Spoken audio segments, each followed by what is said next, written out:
Some people arrive 5 minutes early, others arrive exactly on time. And then there are those who are always late. Not occasionally, not by accident, but always.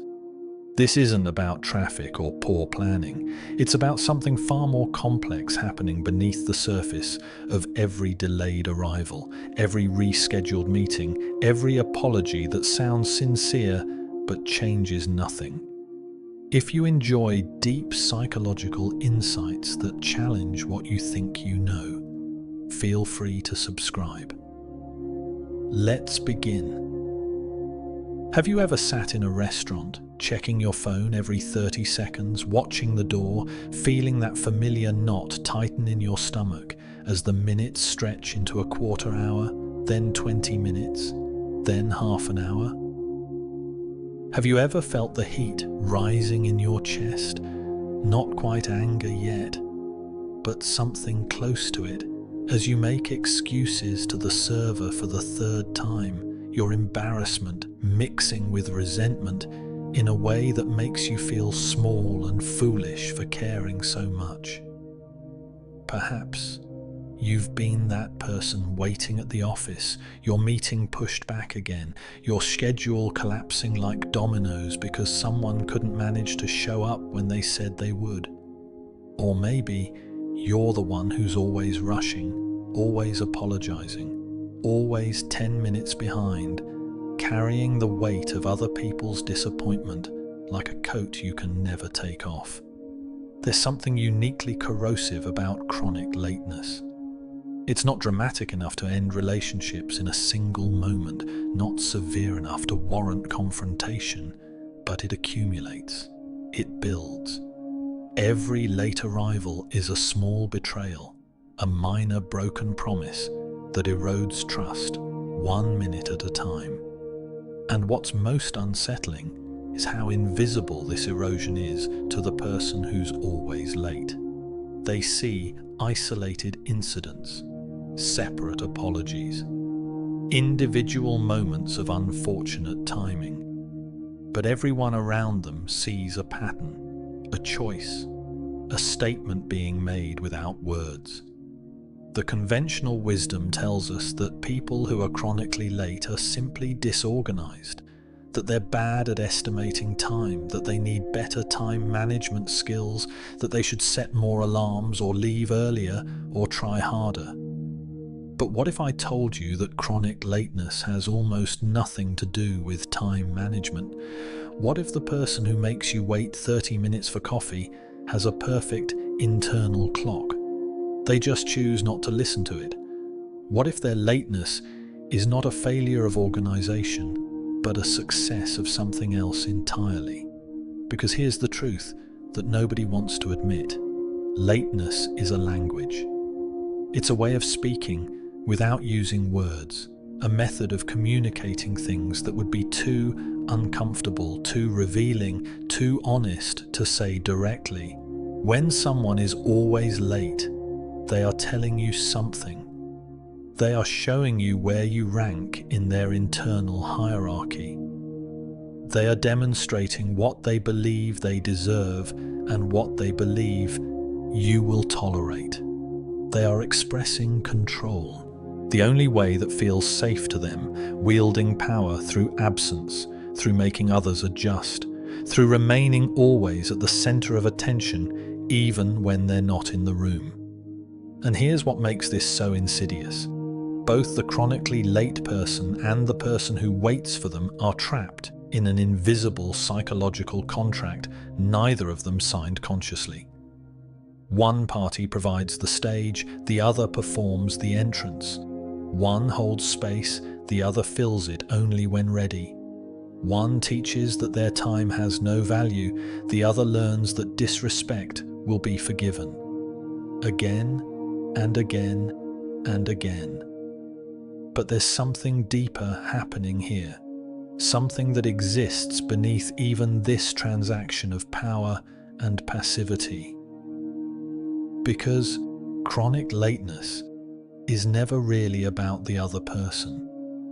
It's not about making you wait or testing your patience or asserting dominance, even though it accomplishes all these things. At its core, chronic lateness is about what's happening inside the person who can never arrive on time. It's about what they're protecting themselves from. It's about what they're running from, even as they claim to be running late.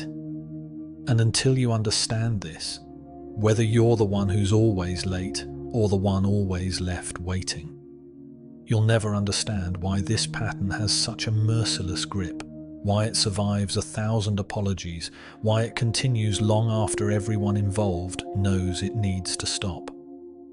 To understand why someone is always late, we must first understand what they're actually doing when they make you wait. Because it's not what you think. When did being late become who they are instead of what they do? At what point did tardiness stop being a behavior and start being an identity, a core part of how they move through the world? The answer lies further back than most people want to look. In the years when time meant something different, when waiting felt like forever, when the adults who were supposed to show up didn't always arrive when they said they would. Consider the child sitting by the window, waiting for a parent who promised to pick them up at 3 o'clock. 3 o'clock comes and goes, then 3:30, then 4. The child makes excuses, traffic, work ran late, something important came up. They learn that other people's time is flexible, that commitments are suggestions, that waiting is just what you do when you care about someone. And somewhere in that waiting, something shifts. They internalize a truth that will shape decades of their life. Time doesn't really matter. People who love you will wait. And if they don't wait, maybe they didn't really care. Now that child is an adult, and they're the one running late. They've learned that others will wait because they always did. They've absorbed the lesson that relationships can stretch across delayed arrivals and broken promises and still survive. They're not being cruel. They're operating from a model of connection built in those formative years, a model where love and lateness coexist without contradiction. Or consider the opposite. The child raised in a home where every minute was monitored, where being 2 minutes late to dinner meant punishment, where spontaneity was crushed under the weight of rigid schedules. That child learned that time was a cage, that punctuality was just another way adults controlled them, that every clock was a weapon used to diminish their freedom. Now they're adults, and lateness has become their rebellion. It's not conscious. They don't wake up and decide to be late as an act of defiance. But somewhere deep in their nervous system, showing up on time feels like surrender, like returning to that childhood prison where they had no autonomy, no choice, no power over their own existence. Then there's the child who learned a different lesson entirely. Perhaps they grew up being ignored, overlooked, forgotten. Their needs were always second to something else, a parent's work, a sibling's crisis, the general chaos of a household where they were just one more thing demanding attention. And in that environment, they discovered something. People pay attention when you're late. When you finally arrive, there's a moment where all eyes turn to you. There's acknowledgement, even if it's frustrated acknowledgement. There's proof that you matter enough to be waited for, that your absence was noticed, that you exist in other people's awareness. Lateness becomes their way of testing. Will you wait for me? Do I matter enough? And every time someone does wait, it confirms something they desperately need to believe. For others, the roots of chronic lateness grow from perfectionism planted early. These are the children who learn that everything must be just right, that showing up means being ready to be evaluated, that presence equals performance. As adults, they cannot leave the house until their outfit is perfect, their hair is exactly right, their preparation is complete. But perfection is impossible, so they're always searching for one more thing to adjust, one more detail to fix, one more moment to prepare. Better to be late and close to perfect than on time and exposed as flawed. The lateness becomes armor against the judgment they've feared since childhood, when nothing they did was ever quite good enough. What all these origins share is a fundamental truth. Chronic lateness is learned. It's a coping mechanism that once served a purpose, that protected something fragile, that helped a young person navigate a world that felt unpredictable or controlling or dismissive. The child who learned these patterns was just trying to survive, to maintain some sense of control or connection or worthiness in an environment that threatened those things. But protective mechanisms have a cruel tendency. They outlive their usefulness and become prisons of their own. Because every pattern has a price. And this one, it's steeper than anyone realizes. When someone makes you wait, they are not losing track of time. They are spending it. They are using those minutes you're sitting in that restaurant, those moments you're refreshing your email, that quarter hour you're standing on the corner checking your watch. They are using that time for something that matters more to them than you do. And what they're buying with your time is something far more valuable than punctuality. They're buying control. Think about what happens when someone is chronically late. Who adjusts their schedule? You do. Who rearranges their plans? You do. Who builds buffer time into every meeting, every dinner, every casual coffee?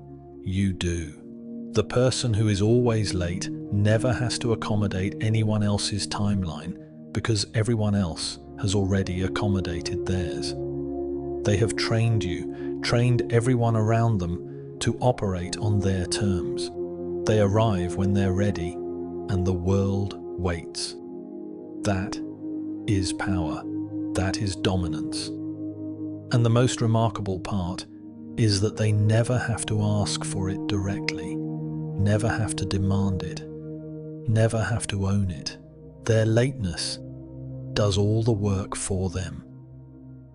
But there's something else happening in those moments before they leave, in that space between when they should walk out the door and when they actually do. There's a pull, a resistance, an invisible weight that keeps them lingering. Just one more email. Just one more scroll through their phone. Just one more task that suddenly feels urgent, even though it's waited all day. And beneath that compulsion is fear. The fear of being evaluated, of being seen, of being present, in a moment where they might be judged or found wanting. When they're late, they control the entrance. They can gauge the room, read the energy, enter on their terms. But when they're on time, they're vulnerable. They're just another person showing up, subject to the same social scrutiny as everyone else. For some, lateness is not about control, but about rebellion. It's a passive-aggressive resistance to feeling controlled, to being told when and where to be, to fitting into other people's schedules and expectations. Perhaps they grew up in a household where every minute was accounted for, where tardiness was met with rage or punishment, where their autonomy was suffocated by rigid schedules. And now, as adults, they unconsciously resist any structure that feels like it's being imposed from outside. Being late becomes their way of saying, "You don't get to tell me what to do. You don't own my time.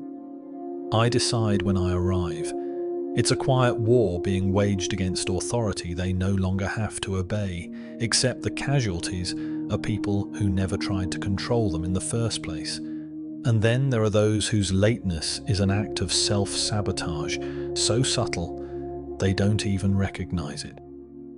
Deep in their psychological architecture lives a belief they would never voice, perhaps one they don't even know they hold. I don't deserve this. I don't deserve this opportunity, this relationship, this moment of connection. And so they arrive late to the job interview, late to the date, late to the celebration, creating just enough friction, just enough disappointment, just enough distance to confirm what they already believe about themselves. Their lateness becomes evidence. See? I'm unreliable. I'm not worth waiting for. I'm exactly as flawed as I feared. What makes chronic lateness so persistent is that these mechanisms operate below conscious awareness. The person who is always late will tell you about traffic, about their alarm not going off, about unexpected phone calls and last-minute emergencies. And they believe these explanations because the real reasons are buried too deep to see. They genuinely experience time differently, not because their internal clock is broken, but because their relationship with time itself is distorted by these unconscious needs. Time becomes elastic, bending around their anxiety, their need for control, their rebellion, their self-concept. 10 minutes feels like 5, 30 minutes feels like 15. They always believe they have more time than they do because believing otherwise would force them to confront what their lateness is actually protecting them from. But there's something even more unsettling happening. Something they themselves don't see. Something that began long before they were old enough to read a clock or understand what punctuality meant. Because this pattern didn't start with them being late. It started with someone else's timing or lack thereof. The cost of chronic lateness doesn't announce itself. It doesn't arrive in a single devastating moment that forces recognition. Instead, it accumulates quietly, invisibly, like interest on a debt no one realizes they're carrying. Every late arrival makes a small withdrawal from the account of trust, and most people who are chronically late don't notice the balance dropping until the account is empty and the relationship is already over. Think about what happens in the mind of someone waiting. The first time, they give the benefit of the doubt. Traffic happens. Emergencies occur. Life is unpredictable. The second time, they notice, but say nothing. Maybe there's a pattern forming, but it's too early to judge. The third time, something shifts. The excuse sounds hollow now, even if it's legitimate. By the 10th time, the 20th time, the 50th time, something has died that cannot be resurrected. It's not anger anymore. It's not even disappointment. It's something colder and more final. It's the quiet decision that this person cannot be counted on, that their words mean nothing, that any promise they make is already broken before it's spoken. This is what chronic lateness communicates, whether the late person intends it or not. You are not important enough for me to be on time. Your schedule can be disrupted. Your time can be wasted. You can wait, and you will wait. Because I have decided that whatever I'm doing in those minutes I'm late is more valuable than honoring my commitment to you. It doesn't matter that this isn't what they mean to say. It doesn't matter that they feel terrible about it, that they apologize sincerely, that they promise to do better next time. The message has already been received. The damage is already done. And the truly tragic part is, that the chronically late person almost never sees this happening. They see isolated incidents, each with its own reasonable explanation. They remember the traffic jam, the work crisis, the unexpected phone call. What they don't see is the cumulative effect. The slow erosion of respect, the way people gradually stop including them in plans or start scheduling them for times 30 minutes after everyone else, or simply stop believing anything they say about when they'll arrive. They've been categorized, filed away in other people's minds as unreliable, and they don't even know it's happened.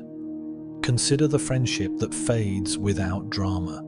No argument, no confrontation, just a gradual decrease in invitations, a slow withdrawal of emotional investment.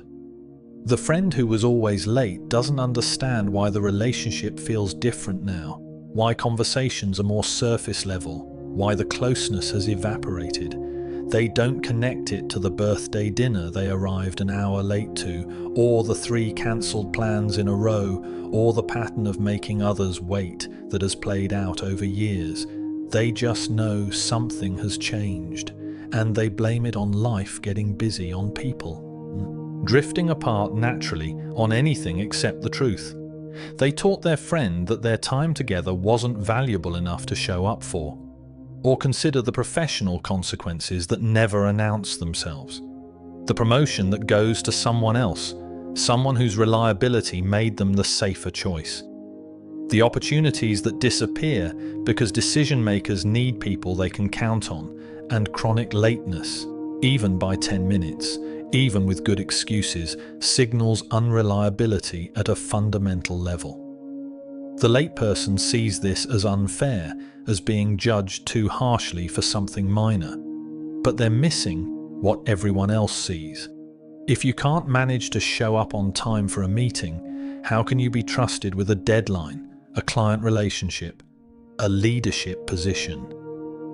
Then there's the deepest cost, the one that lives inside the chronically late person themselves. They carry the identity of being the late one, like a weight they cannot put down. It becomes who they are. They joke about it at parties, make it part of their personality, wear it as armor against criticism, because if they own it first, maybe it won't hurt when others point it out. But beneath that armor is shame. Beneath the jokes is the knowledge that they keep disappointing people, keep breaking small promises, keep being someone others cannot rely on. And that knowledge corrodes self-concept in ways they don't even recognize. If lateness is a silent language, waiting is its response. And that response reveals everything about the person who stays, who accommodates, who checks their phone for the apologetic text they already know is coming. Because chronic lateness cannot exist without chronic waiting. The pattern requires 2 people, one to be perpetually late and one to perpetually accept it. And the psychology of the person who waits is just as complex, just as revealing, just as trapped as the psychology of the person who makes them wait. Consider what it means to wait for someone who is always late, not once, not occasionally, but reliably, predictably, endlessly. At some point, the waiting becomes a choice. After the 5th time, the 10th time, the 20th time, you know what to expect. You know they will be late. You know the apology is coming. You know the excuse will sound sincere. And yet you agree to meet them anyway. You build the extra time into your schedule. You bring a book or plan to answer emails while you wait. You have adapted your entire life around their inability to show up when they say they will. And the question that nobody wants to ask is, why? For some, the answer is rooted in codependency, in a psychological pattern that mistakes accommodation for love. They believe that true caring means accepting people as they are, flaws and all, that setting boundaries would be rigid or unkind, that patience is a virtue they should cultivate regardless of the cost. They've confused tolerance with compassion, endurance with connection. And so they wait, not because they want to, but because they've internalized the belief that good people don't make demands, that expressing hurt is selfish, that love means absorbing disappointment without complaint. Each time they wait, they're reinforcing a dynamic where their needs matter less, where their time has no value, where disrespect is the price of maintaining the relationship. Others wait because of deeper wounds in their self-concept, beliefs formed long before this particular person was late to this particular meeting. Somewhere in their psychological architecture lives the conviction that they should be grateful anyone shows up at all, even if it's 40 minutes late. That they don't deserve to expect better. That if they matter, they should be worth being on time for. But since they're not worth it, they should accept whatever consideration they receive. The chronic lateness confirms what they already believe about themselves, that they are not a priority, that they rank low in importance, that their time and presence hold no real weight in other people's lives. And paradoxically, this confirmation feels safer than challenging it, because at least it's familiar, at least it matches the story they've always told themselves. Then there's the person who waits because confrontation feels more dangerous than accommodation. They've calculated the cost of speaking up, the potential argument, the awkwardness, the risk that the relationship might end, and decided that waiting is easier. They swallow their frustration, bury their resentment, smile when the late person finally arrives with their explanations and apologies. But that swallowed anger doesn't disappear. It accumulates in the body, in the tightness of the jaw, in the knot that forms in the stomach every time they check the clock and see that once again the person is late. It leaks out in passive-aggressive comments, in emotional withdrawal, in a coldness that they themselves might not even recognize. The relationship continues, but something essential has died. Respect has left the room, even though both people are still sitting in it. There's also a particular kind of waiting that resembles addiction more than patience. It's the waiting of someone who keeps hoping that this time will be different, that this time the person will show up on time and it will prove something, that they've changed, that they care, that the relationship matters enough to warrant punctuality. Each time the late person arrives and apologizes, there's a small hit of validation. See, they feel bad about it, they do care, it does matter to them, and that hit is enough to keep the pattern alive, to agree to meet again, to wait again, to hope again. It's hope addiction, where the possibility of change becomes more compelling than the pattern of evidence showing change will never come. But here's the truth that cuts both ways.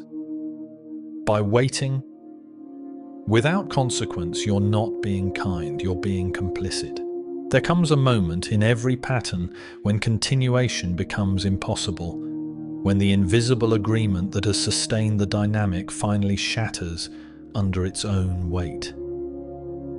For the chronically late, this moment often arrives disguised as something else, a missed funeral where there are no second chances, a job interview that happens without them, a relationship that ends not with shouting, but with silence.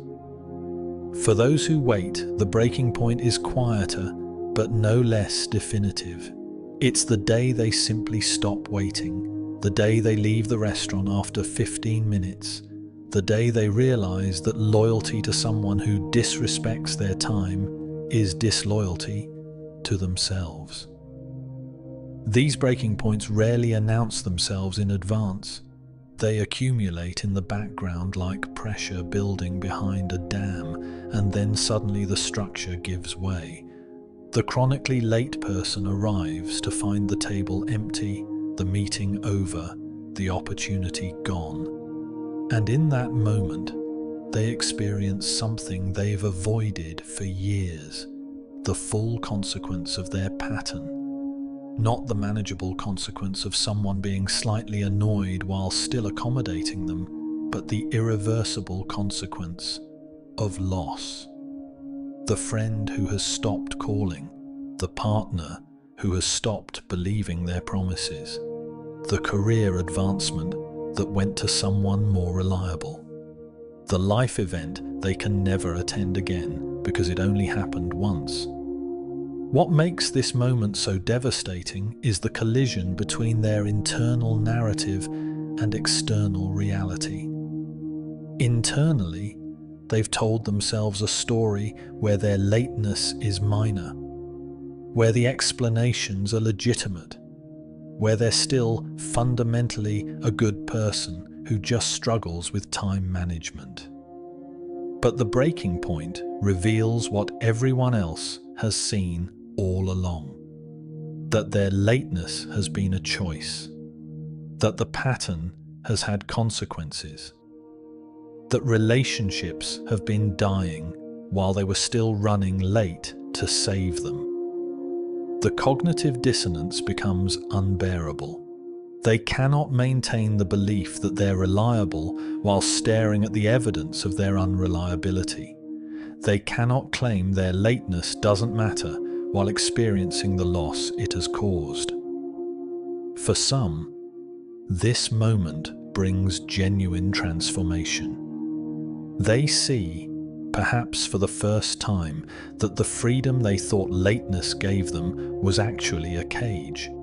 That by controlling when they arrived, they lost control of what they could access: the deepening friendships, the professional opportunities, the respect that comes from being someone others can count on. They recognize that their lateness wasn't protecting them from vulnerability. It was guaranteeing isolation. And in that recognition, the possibility of change emerges, not because someone told them to change, but because they finally see the cost of staying the same. But breaking points exist for those who wait as well. And these moments carry their own kind of pain. It's the realization that waiting becomes self-abandonment. That every minute spent accommodating someone's lateness has been a minute stolen from valuing their own time. It's the grief of accepting who someone actually is rather than who they hoped that person would become. Perhaps it's the day they stop answering texts, asking to reschedule.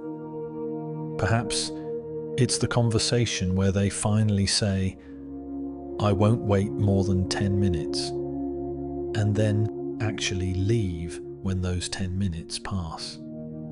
Perhaps it's the quiet withdrawal where they simply stop making plans with the chronically late person, stop investing emotional energy, stop participating in a dynamic that has only ever moved in one direction. This breaking point requires its own kind of courage, because it means killing a story they've told themselves about what love looks like, what patience means, what they're willing to tolerate to maintain connection. It means acknowledging that they've been complicit in their own disrespect, that they've taught others how to treat them through what they've been willing to accept. And it means facing the uncomfortable truth that some relationships cannot survive the introduction of boundaries, that some people will choose lateness over connection when forced to choose, and that this choice reveals something that was always true but easier to ignore. The breaking point is never just about time. It's about integrity. The moment when the gap between who someone claims to be and how they actually behave becomes too wide to bridge with excuses. We've reached the final truth. And it's simpler than everything that came before. Being on time is not about time. It's not about alarms or calendars or better planning. It's about integrity. It's about the alignment between what you say and what you do, between the person you claim to be and the person your actions reveal. Every time you say you'll be somewhere at a certain time and then arrive late, you're not just running behind schedule, you're breaking a promise. You're demonstrating that your word holds no weight, that commitments are negotiable, that the agreement you made with another person can be dissolved the moment something more appealing presents itself. For those who are chronically late, transformation begins with a single uncomfortable question. What is my lateness protecting me from? Is it the anxiety of being evaluated? Is it the need to maintain control in a life that feels chaotic? Is it rebellion against feeling told what to do? Is it the unconscious belief that I don't deserve what I'm late for? The answer matters less than the willingness to ask, because in that question lives the acknowledgement that lateness is not happening to you. It's something you're doing for reasons that exist beneath your conscious awareness. And once you see those reasons, once you drag them into the light and examine them honestly, they begin to lose their power. The path forward requires building a new relationship with time itself, one where punctuality is not a constraint but an expression of self-respect. It means arriving early and sitting with the discomfort that arises, the anxiety that whispers you should leave, that 10 more minutes won't matter, that you can afford to wait. It means recognizing that discomfort as the old pattern dying, as the protective mechanism losing its grip.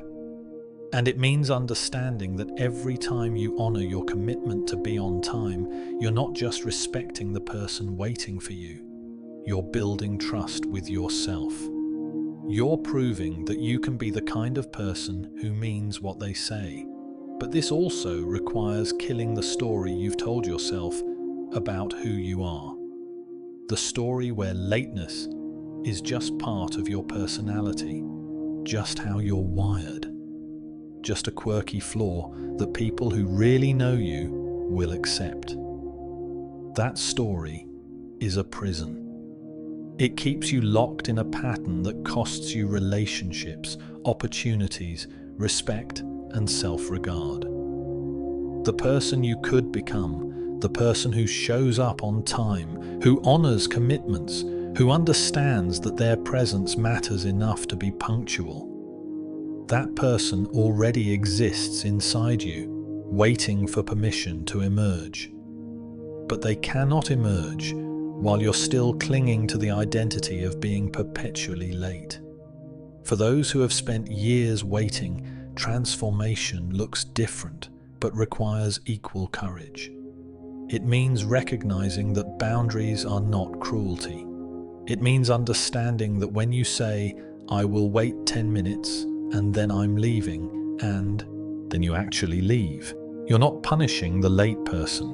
You're teaching them that your time has value, that disrespect will have consequences, that love does not require accepting mistreatment.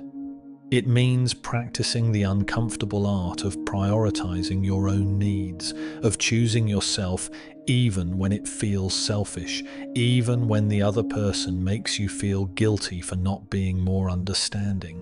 And here's what both sides need to hear. Change is not about perfection. The formerly chronically late person will still occasionally run behind. The person learning to set boundaries will still sometimes wait longer than they planned. But transformation is not measured in isolated moments. It's measured in patterns. It's measured in the direction you're moving, in the person you're becoming, in the consistent small choices that accumulate into a different way of being. The world doesn't need more apologies for lateness. It needs people who understand that time is the only resource none of us can recover. That how we treat other people's time is how we treat other people. That punctuality is not about clocks, but about character. Those who respect time respect life. Those who waste time waste connection. Those who honor time honor themselves and everyone they encounter. Take a moment to notice where these patterns appear in your own life. Are you the one who's always late or the one who's always waiting? Either way, awareness is the first step towards something different. What should we explore next in the psychology of human behavior? Drop your ideas below. If you enjoyed this deep dive, make sure to like, subscribe, and turn on notifications for more psychological insights.